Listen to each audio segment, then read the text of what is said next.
Salutations, cadets! I am your Commander Pika. This guide will go over recommended loadouts for and walk you through the Disgraced GM Nightfall in Season of Plunder. Strats and spawns should stay constant, so viewing in the future, just substitute weapons to match the seasonal anti-champion mods, and maybe check out my list of all free-to-play legendary weapons.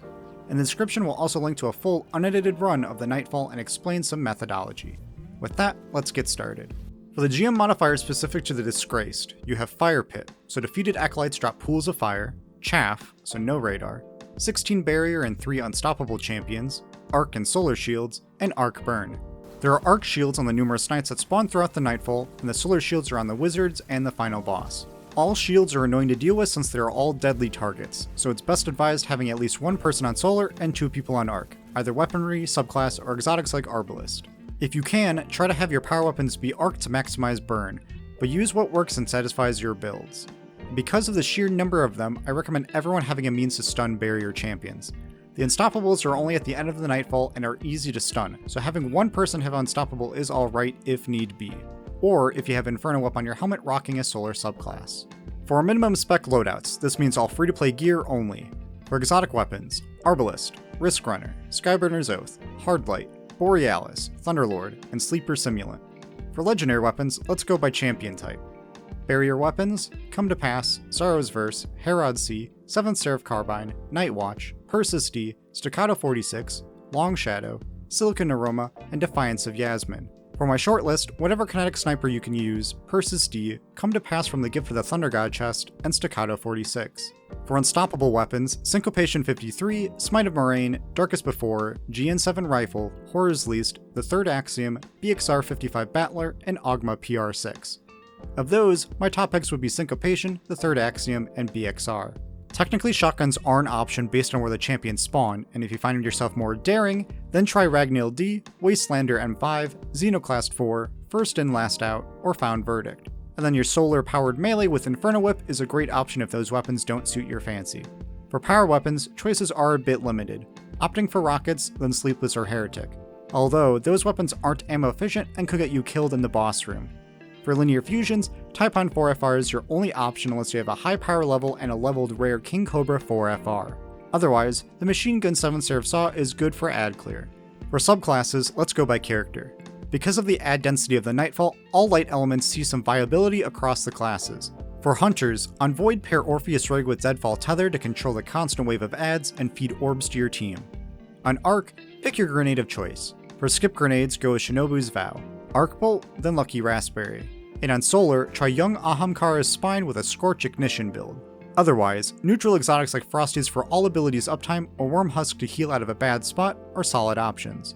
Titans, you have defensive or offensive options. For Void, Helm of Saint 14 with a Ward of Dawn gives you safety and bonus damage to your team. Or try Doomfang Pauldrons with Shoulder Charge Sentinel Shield to clear the constant wave of ads. Just be mindful of the Cursed Thrall. On Arc, Curse of the Falling Star if you want to delete champions and a room of ads, while giving you a means of escape. And Solar, Hellfire Heart to keep your solar abilities charged. However, neutral exotics for Titan are quite good.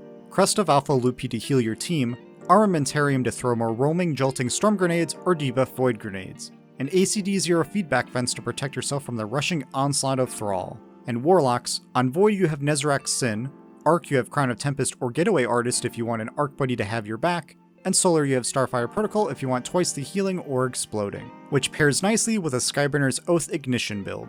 Otherwise, the neutral exotics like the Stag for more rifts with damage resist, and Verity's Brow or Eye of Another World for ability cooldowns.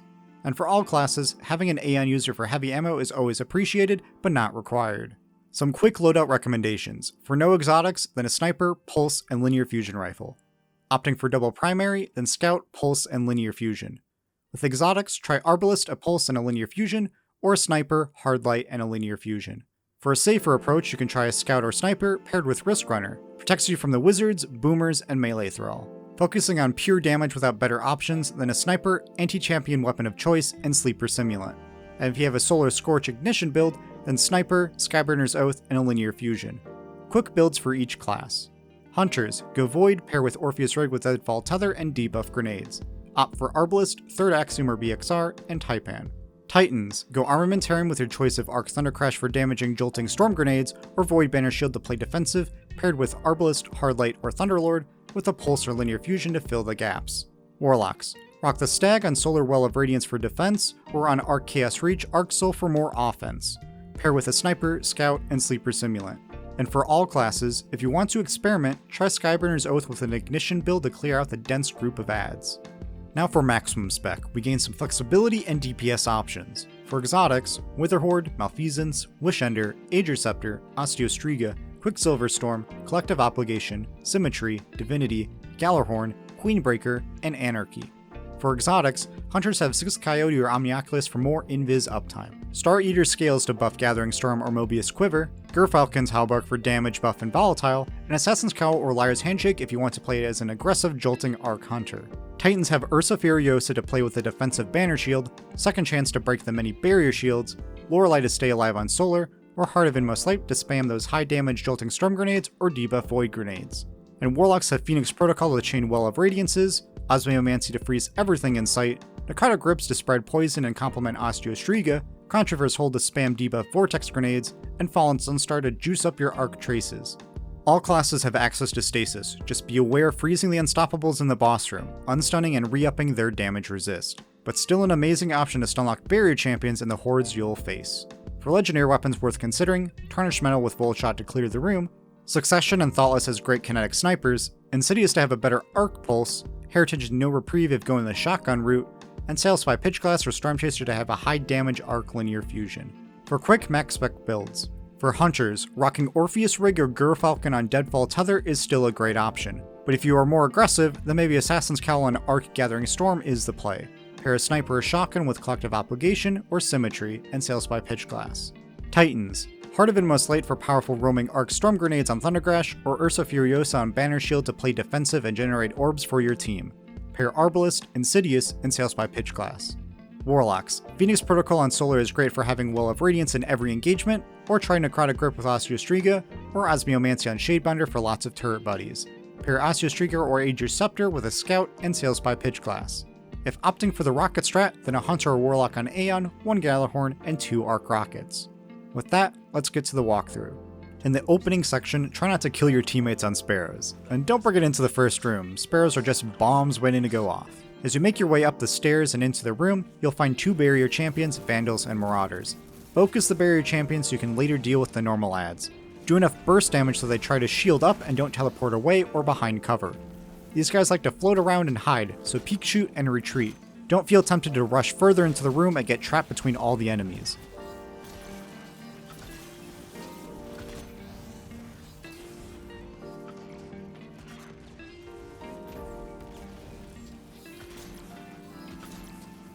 Be careful of the captain and snipers on the left side.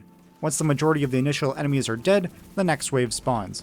You'll have Shanks and Marauders rush you from the close right spawn door, as well as Sniper Vandals spawn at the far right. Deal with them and then try to push inside. Dregs and Vandals will start pouring out of the far left spawn door, so if you can get there as that happens, throw grenades and CC abilities at them. Otherwise, pick them off. No matter what, you can always play it safe and slow. Peek shoot from the entrance area of this room. Once all are dead, the laser grid will go down and adds will start running down the stairs. Don't rush on ahead, kill the adds as they come out. Watch for the barrier champion. They can fly down the stairs, or if they get stuck, will teleport to the middle of the room. Clear them out, then make your way upstairs. Make sure everyone goes in the upstairs hangar together. There is a load zone, and if someone triggers it, the stragglers can get trapped and will have to wait a bit to teleport in. 1 barrier champ, dregs, and vandals inside the hangar. Just take them out, avoid the outside enemies. Once clear, make your way towards the door. Play cover, use supers and CC abilities to destroy the barrier champion, adds, and 2 wizards guarding the doorway. The wizards are quite annoying and deadly, so pop their shields and play cover. Watch the cursed thrall coming from the left side area, and then the waves of thrall, acolytes, and knights coming up mid. You'll have 2 barrier knights on far pedestals. These guys are annoying in both trying to kill them and their lethality.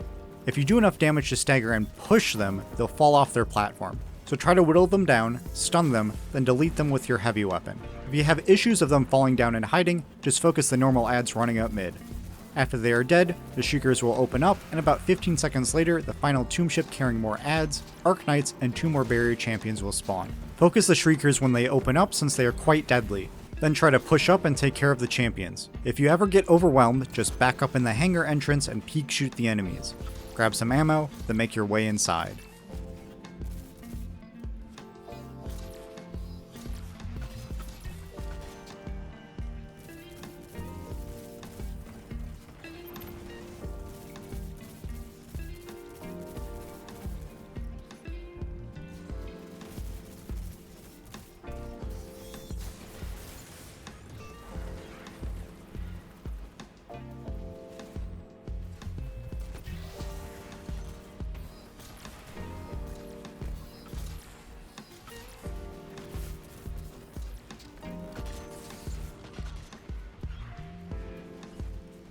In this transition room, you'll find a cramped room with 2 barrier champions, wretches, and vandals. Peek, shoot, and coordinate which barrier champion to kill.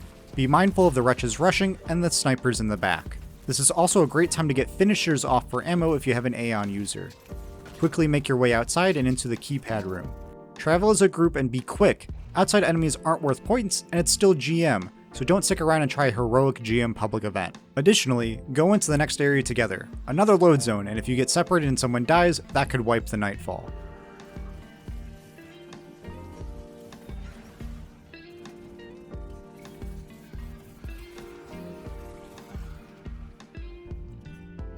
Open the door and meet Navota. Here she is just trying to annoy and kill you. Don't waste your ammo on her. She will eventually back up and leave. Play it safe. Her arc bullets paired with a large wave of enemies is an easy death sentence. Shortly after you enter, 2 waves of adds and 2 barrier champions will spawn behind her. If you have the abilities and angle, throw them to quickly contain or kill them. Otherwise, use cover and retreat, because the adds will rush you and the boss might come close to say hi.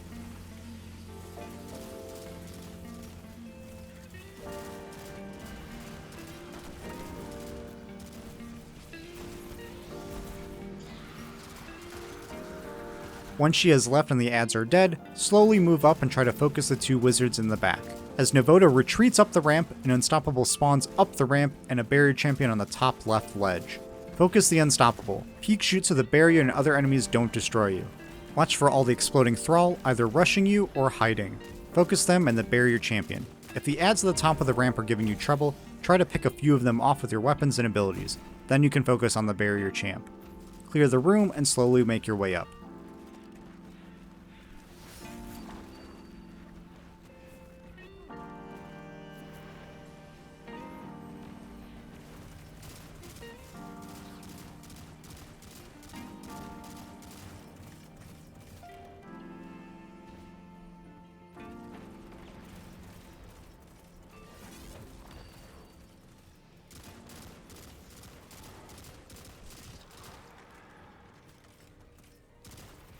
At the top of the ramp, cramped room with 2 barrier champions, thrall, and acolytes. Throw grenades and CC abilities at them, but play it smart.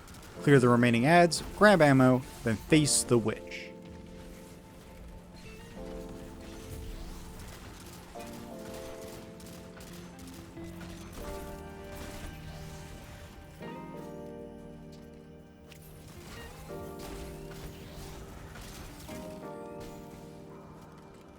The boss room has an upper area near the entrance, a steel platform where the boss will spawn in the middle parts of the fight, and a lower area near a hive portal where the boss initially spawns in on. Keep in mind, thrall will spawn throughout the fight that can catch you off guard, so be aware of your surroundings. When you are near the boss, she can release a poison cloud that will slow and hurt you. And in general, avoid the boss the best you can. Her arc bullets are super deadly. The fight is roughly divided into an opening section in 3 phases. The opening part is when you enter the room. Focus the acolytes and thrall by the portal, then the boss will spawn. Whittle the boss down, watch for the thrall that spawn from an upper platform near the staircase. Once the boss is at 75% HP, she will teleport away. Quickly prepare, either group up near the hive portal or gather under the steel platform. Phase 1. Thrall, acolytes, and archshielded knights will spawn from the doors near the middle steel platform. Focus them as they come out so you don't get overwhelmed. Watch for the archshielded knights with their boomer cannons. They are numerous and their AoE hurts, so place rifts and use grenades to control them. Once all are dead, the boss will spawn above on the steel platform. Watch her arc bolts and poison clouds. Whittle her down, watch for normal and cursed thrall coming up mid and near the staircase. When their first health bar is gone, she'll teleport away. Phase 2 starts the same as Phase 1, but this time an unstoppable champion will spawn from the middle doorway near the boss platform. Again, same options, either prepare under the platform or hide near the portal and take it slow. Once the unstoppable dies, a second one will spawn along with a normal ogre near the hive portal, so if you're hiding near there, travel up near the staircase to avoid getting lit up.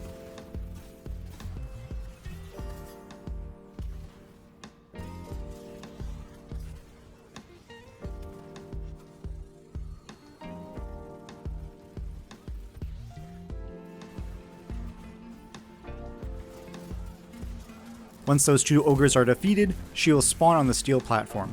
Work on the boss. Be aware of the many normal and cursed thrall coming up from the portal. Once the boss is at 1/3 health remaining, she'll teleport down to the portal. Phase 3 is just a continuation of the boss fight. There is no immunity phase or gap between her moving from the platform to near the portal. Many Russian Curse Thrall and Arc-Shielded Knights will spawn and come up mid. Then the herd, head on a swivel. Play your life. After that, throw everything you have left at the boss to quickly end the fight. Hopefully you bested that witch. The boss room can be a real hassle, so play as a team, be aware of your surroundings, and try to play cover the best you can. If instead you were doing this on Master difficulty, it adds a positive-negative modifier Cosmic Superconductor. Arc and Stasis ability regen is increased at the cost of more incoming damage. And Attrition, where health regen is severely reduced unless you pick up pools of light dropped by defeated foes. So spec into Arc and Stasis subclasses, and use healing items like Rifts, Stag, Crest of Alpha Lupi, and Wormhusk. Play together, play smart. And I'll leave you to it. If you have any questions or other recommendations, leave them down below. Otherwise, if you're looking to find people interested in Destiny 2, come join our clan and Discord Sundog Gaming, and make sure to subscribe for future guides. As always, I am your Commander Pika. Be kind, have fun, and I'll see you on the battlefield.